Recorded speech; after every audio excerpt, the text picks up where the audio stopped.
All right, here's the game plan starting out. I've got a Soyuz 1973 condenser on the front of the AC4 hand wired.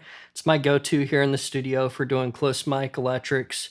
Got an AAR88 ribbon microphone in stereo, backed off a bit that I'm going to add in just a little bit to give us a bit of a room sound and blend direct and room just to give us kind of a natural feel. Got my Fender Telecaster, bare knuckle pickups. We're going to start in the neck position. We'll just go through all of the positions on the dials.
This is the point where I'm feeling it going to a bit of an overdrive and I'm feeling that compression. I'm getting good feedback from it.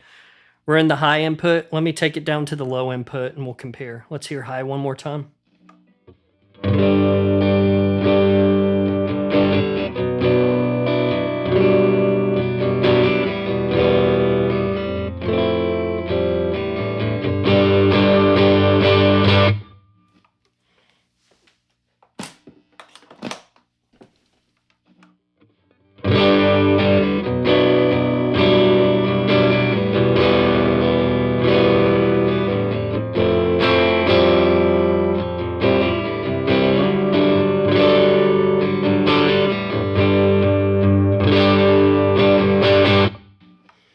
It'll vary on guitar, but my initial impression is there's not a huge difference between the low and the high input. It's pretty small. Let's just stay in the high input or else we're going to be here all night. Just stay in the high input and keep going. Still in the neck position.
I have no idea how clear that is.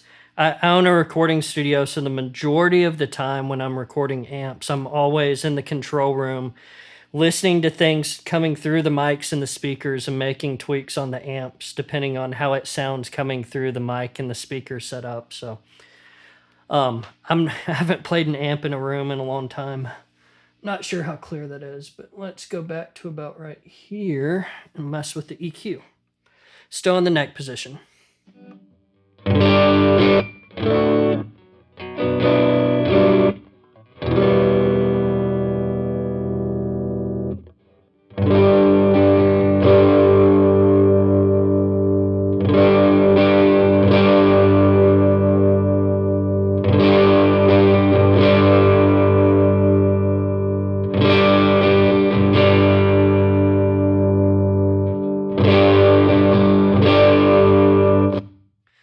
Again, not sure how that's coming through on the mics, but let's see. On the treble between the about 10 o'clock position and noon, I'm hearing a pretty big difference in the room.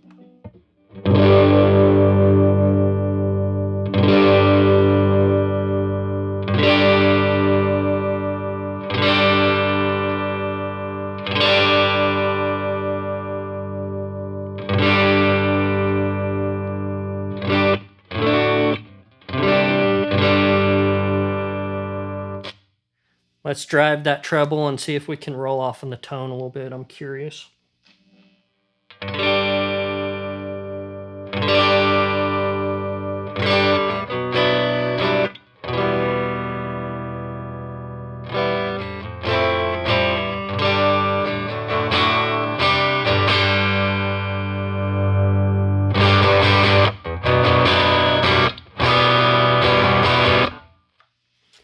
You need a thinner distortion and you're going to work your tone knob a little bit, that might work. I'm liking it around noon. Hitting it around 10 o'clock actually sounds like a little bit of a cut. It's not doing much, but it's subtle. Makes it a little less harsh. Let's play through the bass.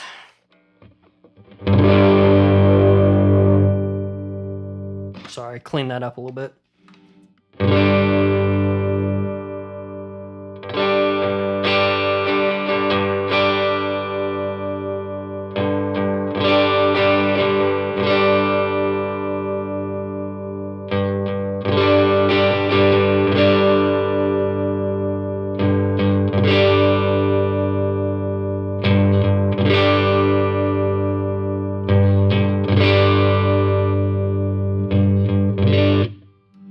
Okay, big jump around 3 o'clock, I think. Let's try that again.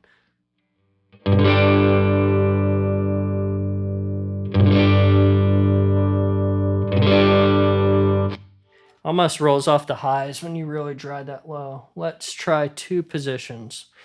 Let's go back to the neck and I will thin it out a little bit.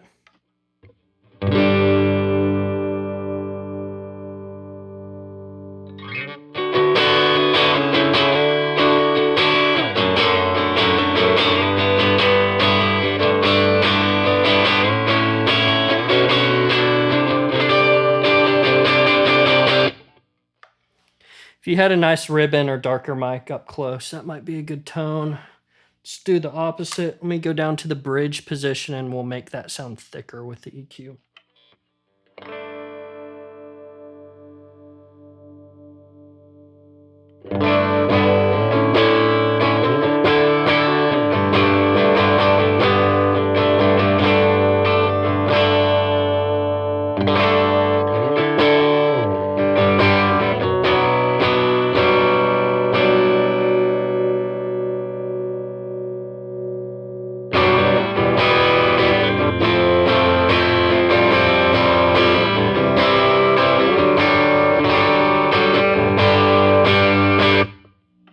Cool. Let's stay in the bridge and roll through all the tone and volume options again real quick. Bridge position.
think probably what I want to do next is play around with the master volume. So let's get a bit of a crunchy tone, and then that's not too over the top.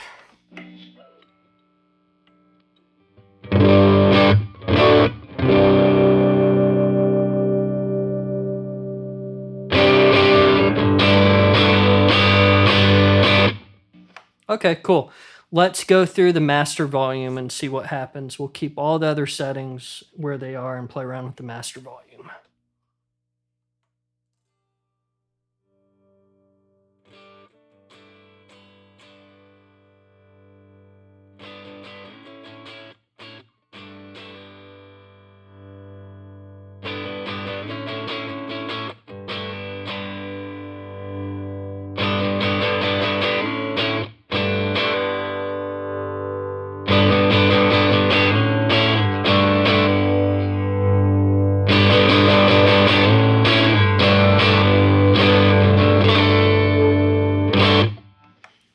Drive it a little harder and then play with the master again.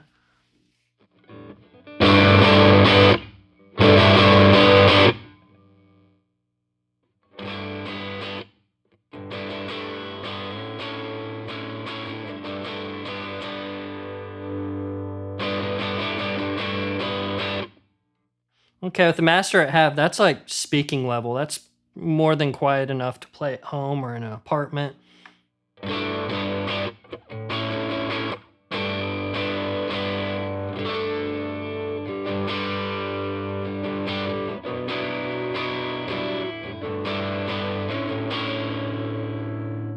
Okay, let's try this. I'm going to play with the master level, but I'm going to compensate the level in post. So that means whatever you hear me do on the master volume, I'm going to match this when I go back and edit the video, so the volume's at the same level no matter where the master is, so we can hear what the master is doing to the tone without affecting the level.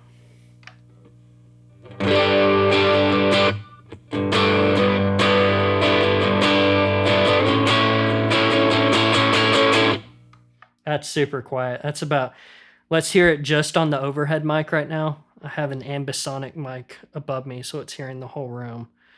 So this is me speaking, and this is me playing.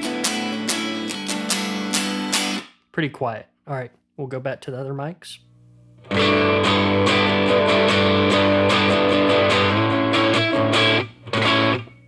Let's get a good level for like playing at home. That's not too loud.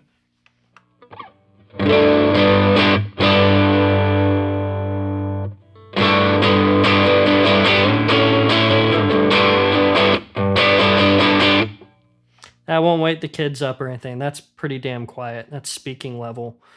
So what I'm going to do is I'm going to level match all this, but I'm going to go back between that setting on the master and then turning the master up all the way, but I'm going to compensate levels so that we're hearing them at the same level in post, just to hear what the master level is doing tone-wise.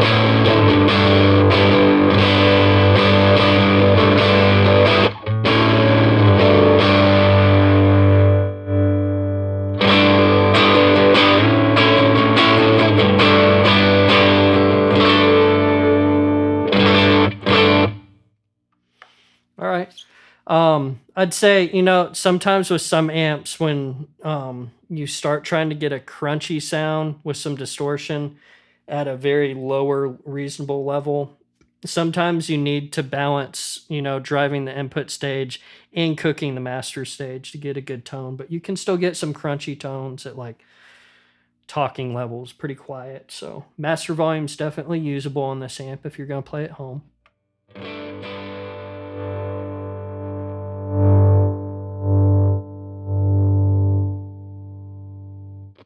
1 o'clock on the master and then going up to all the way up. There's a big volume difference.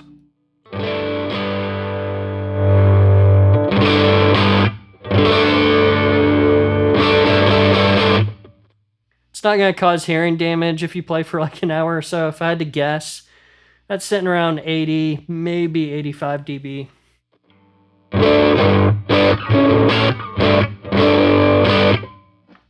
Probably too loud for apartment playing, but take it down to there.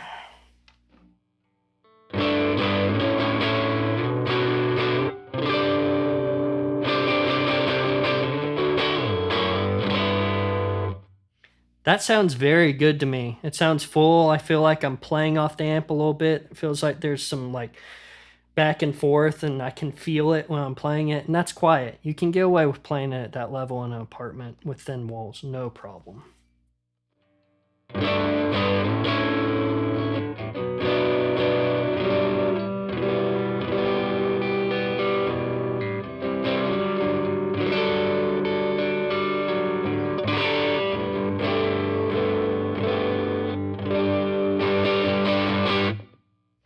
What else can I do? I know what I can do. I have a 4-way switch on my Telecaster. If I switch it all the way up, it runs these 2 pickups in series and basically turns them into a humbucker. So let's see what happens. We do some humbucking. Let me go from the neck to the humbucker a few times.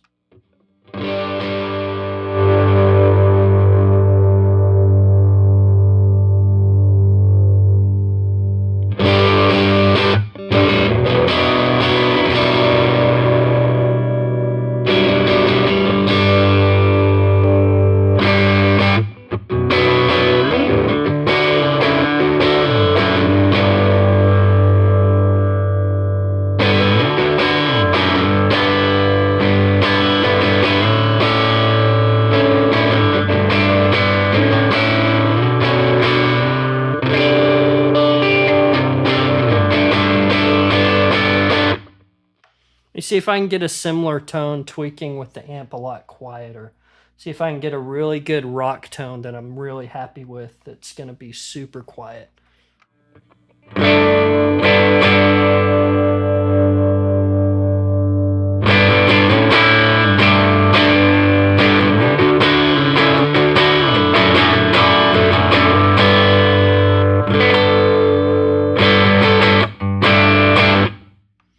I'm going to turn on, let's just listen to the ambisonic mic above me real quick because that's sounding pretty good to me, and that's at like talking level.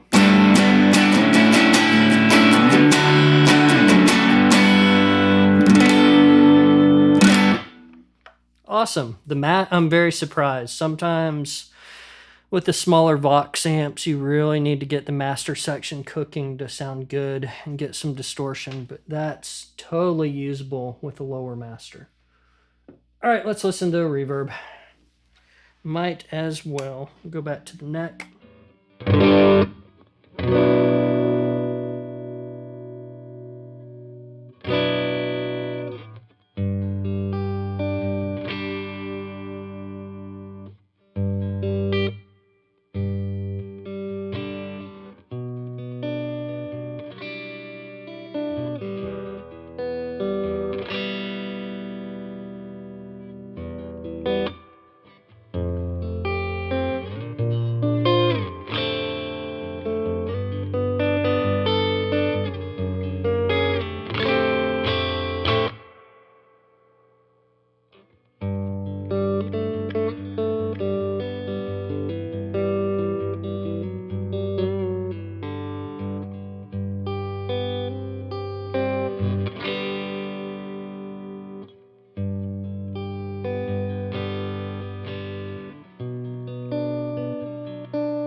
On some nice little finger picking stuff, that is still totally usable when it's all the way up. Let's go back to some strummy stuff.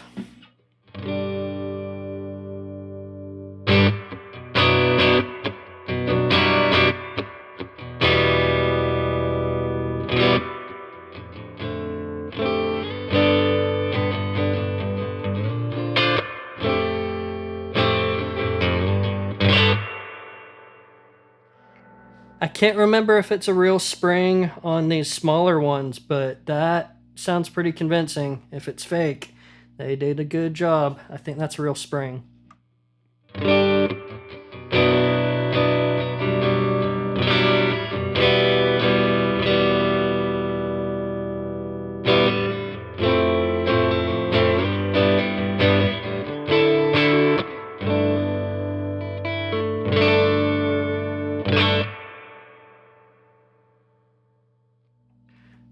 The dwell kind of setting on it's a little too extreme for my preferences, but I think just setting that subtly will be pretty good. It's sitting behind everything. It never sounds washed out, so that's cool. I'm usually not a huge spring reverb fan, but that doesn't get on my nerves, so that's saying a lot.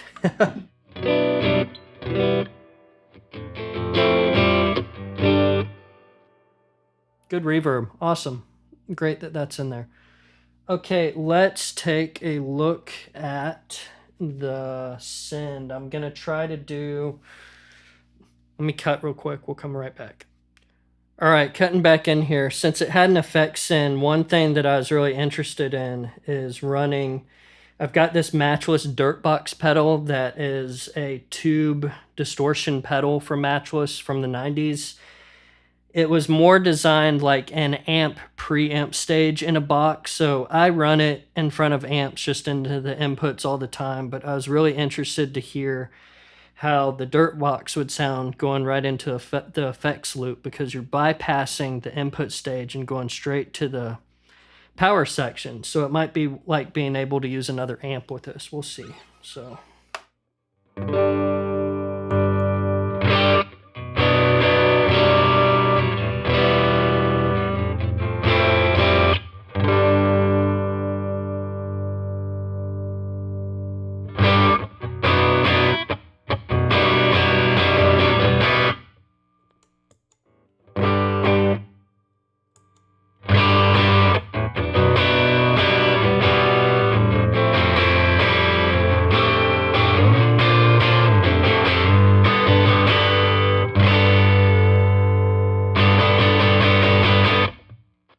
Okay, let's go back to the normal Vox amp.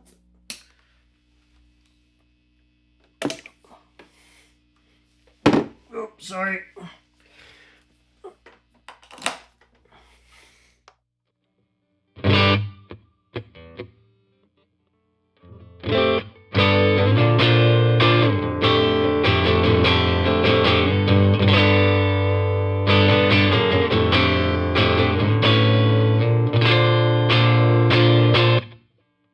Okay, let's go back.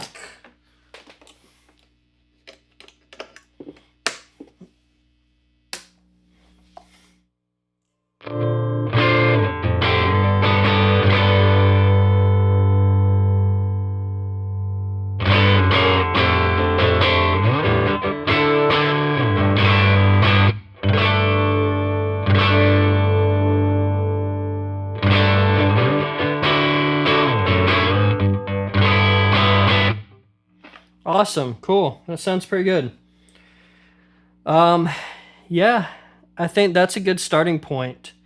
I'm plugging this in for the first time with all of you, so I'll keep my mouth shut. So far, I think I like it, but we have to play around with it more. But hopefully that's a good starting point for everyone. We shall see.